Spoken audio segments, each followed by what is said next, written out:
పాక్షికం మాత్రమే ఉంది. ఒక లెక్చరర్ గా నేను చెప్తున్నా, ఒక అధికార ప్రతినిధిగా ప్రజల్లోకి రండి, మీకు కంక్లూడ్ చేయండి. ఇంకా ఇద్దరు మాట్లాడాలి సార్. నాకు ఇచ్చిన టైమే మీరు తక్కువ, అందులోనూ వాళ్ళు క్రాస్ టాక్ మాట్లాడండి. ఇప్పుడు ఏం కావాలి, ఇంకా పెంచాలా టైం అంటున్నారు. చెప్పండి. ఒకటి ఇందాక నేను చెప్పినటువంటి వ్యక్తి గారపాటి వెంకటేష్ గురించి చెప్పారు. సరే, అమరావతి గురించి చెప్పండి. అమరావతిలో అవినీతి జరుగుతున్నది 260 కోట్లే అన్నారండి. మళ్ళీ మీరు గారపాటి ఇంకో పార్టీ ఎందుకండి చెప్పొద్దంటారేంటి? అమరావతి గురించి మాట్లాడండి. మీకు అమరావతి మీద ఐడియా ఉంది కదా. ఒక్క నిమిషం అండి, ఒక్క నిమిషం. ఒక్క నిమిషం అండి. కల్తీ సారా హత్యలు, కల్తీ సారా తాగి 30,000 మంది 30,000 మంది కుటుంబాలు అనాథలైనవి. శిరీష, ఇప్పుడు మీరు అధికారంలో ఉన్నారు, మీరు అవన్నీ తవ్వుకోవడం అవసరం లేదు. ఇప్పుడు మీరు ఏం చేస్తున్నారు చెప్పండి. దానివల్ల ఎందుకో ఇప్పుడు వాళ్ళు ఓడిపోయారు కదా, 11 సీట్లు వచ్చిన 151. ఇప్పుడు అవన్నీ మీరు చెప్పాలా?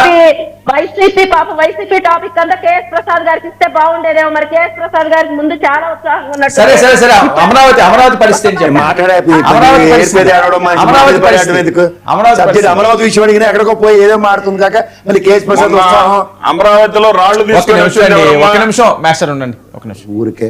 శిరీష మాట్లాడండి. అమరావతి వర్మ గారు అలాగే మాట్లాడాలంటే నన్ను మాట్లాడేవండి, నన్ను ఎందుకు ఆపుతున్నారు? అరే మీరు మాట్లాడండి అంటే మీరు అదే తీసి మిగతా వాటికి వెళ్తారేంటి? Time waste. కేంద్ర ప్రభుత్వం నుండి అప్పిచ్చేవాళ్ళని చెప్తున్నారు. వీళ్ళు 5 సంవత్సరాలు కేంద్ర ప్రభుత్వం నుండి తెచ్చిన అప్పు ఎంత అమరావతి కోసం పెట్టిందంట. వీళ్ళు అమరావతికి పెట్టిన రూపాయి ఏంటి? వీళ్ళు ఏమన్నారు? 260 కోట్లు అన్నారు. 260 కోట్లలో 200 పైగా బిల్డింగ్స్ ఇక్కడ కట్టున్నాయి. కేంద్ర ప్రభుత్వం హామీతోటి ఒక నిమిషం వెయిట్ చేయండి, టైం వేస్ట్. కేంద్ర ప్రభుత్వం అరే ఒక నిమిషం, ఏం చెప్తాను మొత్తం వినండి, రాసుకోండి. మీరు చెప్పే ప్రతిదీ నేను రాసుకున్నాను, మాట్లాడుతున్నాను. 260 కోట్లే ఖర్చు పెట్టారు 14 నుండి 19 వరకు అన్నారు. మరి 10,000 కోట్ల రూపాయల పనులు అప్పుడు జరిగి ఉన్నాయి. అది అందరి కాళ్ళు జగమెరిగిన సత్యం. 200కు పైగా బిల్డింగ్స్ అక్కడ కట్టున్నాయి. ఏ బిల్డింగ్స్? మరి వీళ్ళు 5 సంవత్సరాల కాలంలో వీళ్ళు కట్టిన బిల్డింగ్ ఏంటి? ఇక్కడ కంప్లీట్ చేసిన పర్సంటేజ్ ఏ బిల్డింగ్ అయినా. ఇకపోతే ఒక్క నిమిషం వర్మ గారు చెప్పనివ్వండి, లేదంటే డిబేట్ పిలవకండి. నేను మాట్లాడే ప్రతిసారి ఓకే ఎలాగూ చెప్పండి. ఇప్పుడు 200 పైగా బిల్డింగ్స్ ఉన్నాయి. ఏ బిల్డింగ్స్ అయినా సరే ఒక 5% 10% ఉన్నదైనా జగన్మోహన్ రెడ్డి గారు కంప్లీట్ చేశారా? చేయలేదు. పోనీ కేంద్రం దగ్గర నుండి మెడల వంచి తీసుకొస్తానన్నారు కదా, కేంద్రం దగ్గర నుండి ఆయన చేయను అన్నాడు కదండి. ఆయన 3 రాజధానులు అన్నాడు, చేయను అన్నాడు. అమరావతి మా అన్నది కాదన్నాడు ఆయన. మళ్ళీ ఇంకా ఆయన ఎందుకు చేస్తాడు? అరే ఆయన చేయను అన్నాడు కదండి. ఆయన విశాఖపట్నం అనుకున్నాడు కదా ఎగ్జిక్యూటివ్ క్యాపిటల్. మాకు టైం వేస్తే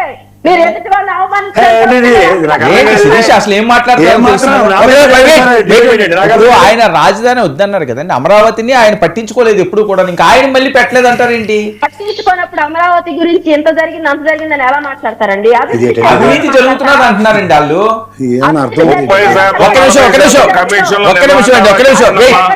చెప్పండి, అవినీతి ఎక్కడ జరిగిందో చెప్పండి. ఏ విషయంలో జరిగింది?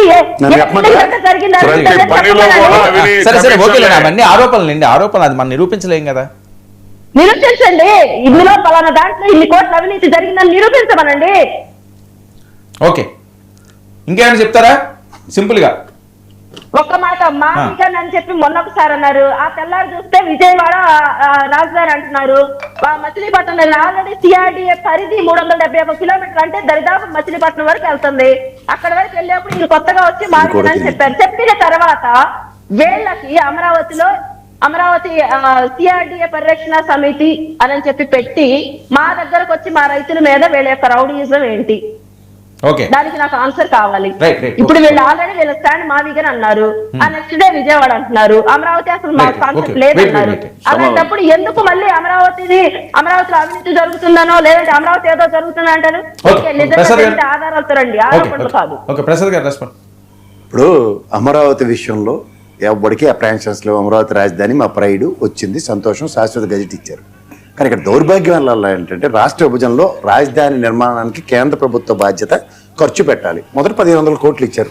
రాష్ట్ర ఖజానా నుంచి 286 కోట్లు ఖర్చు పెట్టారు.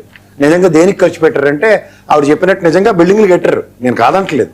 జగన్మోహన్ రెడ్డి ఆయనలో ఒక్క అడుగు కూడా ముందుకెళ్ళలేదు, అది కూడా నేను చెప్తున్నా. కానీ ఆయన సిద్ధాంతం ఏంటంటే వైజాగ్లో క్యాపిటల్ మూవ్ చేస్తాను, నేను అక్కడి నుంచి పరిపాలన చేస్తానన్న అబోధ కల్పనకి మాత్రమే పరిమితమై 3 రాజధానులు అన్న దానికి ప్రజలు న్యాయ నిర్ణేతలు 11 స్థానాలకు పరిమితం చేశారు. ఇప్పుడు హైపోథెటికల్ కేంద్ర ప్రభుత్వం నుంచి ఒక్క రూపాయి కూడా గ్రాంట్ తేకుండా 47,000 కోట్లకి అప్పు తేయడానికి కేంద్ర ప్రభుత్వం పూచీకత్తు తీసుకొచ్చారు. ఇప్పుడు ఆ పాత కాంట్రాక్టర్లు అందరికీ ఏ ప్రాతిపదిక మీద వాల్యూస్ పెంచి టెండర్లు రీటెండర్లు అని చెప్పి మళ్ళీ వాళ్ళకే కట్టబెట్టి మొబిలైజేషన్ అడ్వాన్స్ కూడా ఇస్తూ, ఇది ఎక్కడ దౌర్భాగ్యం నాకు అర్థం కాదు. మొబిలైజేషన్ అడ్వాన్స్ లో కటింగ్లు తీసుకుంటూ వీళ్ళు కాలక్షేపం చేస్తూ అద్దాలకి 2,850 కోట్లు మనం రిలీజ్ చేశారు. అలా ప్రతి దానికి శానిటరీ ఎక్విప్మెంట్స్ ప్రపంచంలో ఎవరు లేని దగ్గర ఆ రుచికొండ భవనాల మీద పడేసినట్టుగా వీళ్ళు కూడా శానిటరీ ఎక్విప్మెంట్స్ కాటికి ఎన్ని వేల కోట్లు ఇస్తున్నారు. ఓవరాల్ గా స్క్వేర్ ఫీట్ కాస్ట్ మొత్తం దేశం మొత్తం మీద ఏ ప్రాంతంలో లేని ఎబ్బడి ముబ్బడి రేటు ఇక్కడ ఎందుకు ఏ ప్రాంతంలో కడుతున్నారు? ఇవేమీ మాట్లాడకుండా ఓవరాల్ గా వాళ్ళ టెన్యూర్ లో కేంద్ర ప్రభుత్వం ఇచ్చిన 1,500 కోట్లు ఎక్స్ట్రా 282 crores కలిపితే 1,782 కోట్లు మాత్రమే కట్టి ఆ 1,782 కోట్లు ఖర్చు పెట్టిన దానికి ఆవిడ చెప్తున్న భవనాలు నిజంగా అక్కడ కళ్ళ ముందు కనబడుతున్నాయి. ఒక స్టేజ్ లో కొన్ని 10%, 20%, 30, 40, 80, 90 కొంత 95% కూడా ఇవన్నీ మాట్లాడుతున్నా. కానీ మిగిలిన వాటికి ఆ 5-10%, 10% ఇవన్నీ దానికి 47,000 కోట్లు ఎక్కడి నుంచి తీసుకొచ్చి కట్టాలి? 1,000 కోట్లు అన్న దగ్గర కనీసం 2,000 crores కూడా కానీ బడ్డెను పడని ఎక్స్చెక్కర్ కి 47,000 కోట్లు పెనుభారం అంటే నారాయణ గారి కళ్ళ సోదరులు సిఆర్డిఎల్ రైతుల మీద చేస్తున్న దాచికాలు ఆవిడ ప్రాంత భాష కనబడట్లేదంటే చాలా ఘోరంగా ఉంది. రామారావు గారి ప్రాణం కళ్ళ ముందే పోయింది. సిఆర్డీఏ చేసి ఎలకేట్ చేసిన ప్లాట్ల మీద ఆయన పడిన అరణ్య వేదన ఘోషకి ఆత్మ ఎలా శాంతిస్తుందన్న అవగాహన కూడా లేకుండా ఆవిడ మాట్లాడుతుంటే నేను చెప్పాలండి. అక్కడ ప్రాంత భాష అయ్యి ఉండి ఇవాళ ప్లాట్ ఎలకేషన్స్ లేవు, వాళ్ళకి ఇవాళ జరుగుతుంది దాని మీద ఇవాళ కూడా సముచిత న్యాయం లేదు. పైపచ్చి ఇంకా యాక్సెస్ ల్యాండ్ పుల్లింగ్ అడుగుతున్నారు. ఆ ప్రాంత భాషలందరూ నిరసనలు తెలియజేస్తున్నారు. ఆ ప్రాంతంలో పిలిస్తే వెళ్ళారు. నిజంగానే నేను చెప్తున్నాను, అంబటి రాంబాబు గారు, పేర్నేని గారు రాజధానిని వ్యతిరేకించిన వాళ్ళే ఆ రోజు అమరావతి రాజధానిని. నేను కాంట్రడిక్ట్ చేయట్లే. కానీ రైతులు ఒక ప్రాంతీయ పార్టీలో దాన్ని ఏమంటారు అపోజిషన్ పార్టీ మాకు సపోర్ట్ అన్న సంఘీభావం